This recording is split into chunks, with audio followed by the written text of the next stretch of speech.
Genèse, chapitre 35.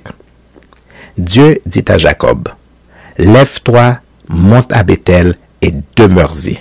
Là tu dresseras un autel au Dieu qui t'apparut lorsque tu fuyais Ésaü ton frère. » Jacob dit à sa maison et à tous ceux qui étaient avec lui, « ôtez les dieux étrangers qui sont au milieu de vous, purifiez-vous et changez de vêtements.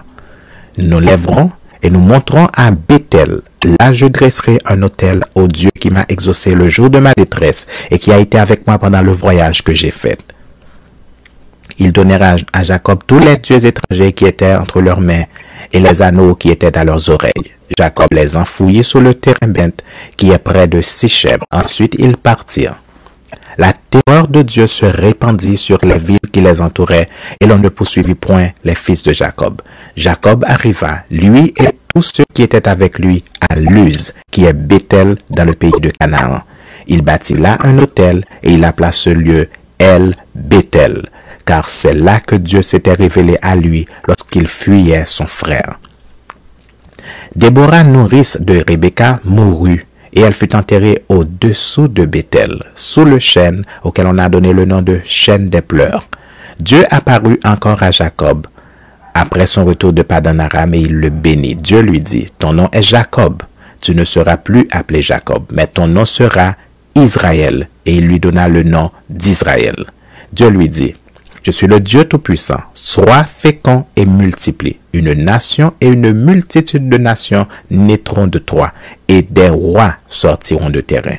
Je te donnerai le pays que j'ai donné à Abraham et à Isaac, et je donnerai ce pays à ta postérité après toi. » Dieu s'éleva au-dessus de lui, dans le lieu où il lui avait parlé. Et Jacob dressa un monument dans le lieu où Dieu lui avait parlé, un monument de pierre sur lequel il fit une libation et versa de l'huile.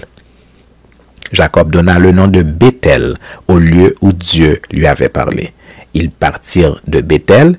Il y avait encore une certaine distance jusqu'à Ephrata.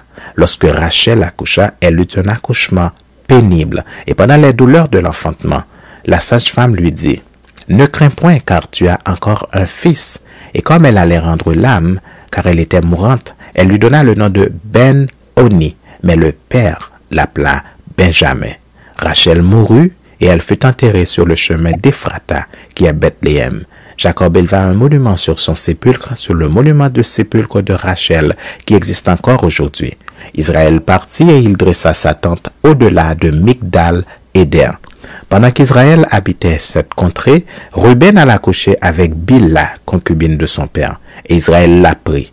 Les fils de Jacob étaient au nombre de 12. Fils de Léa, Ruben, premier-né de Jacob, Siméon, Lévi, Juda, Issachar et Zabulon. Fils de Rachel, Joseph et Benjamin. Fils de Bilha, servante de Rachel, Dan et Nephtali.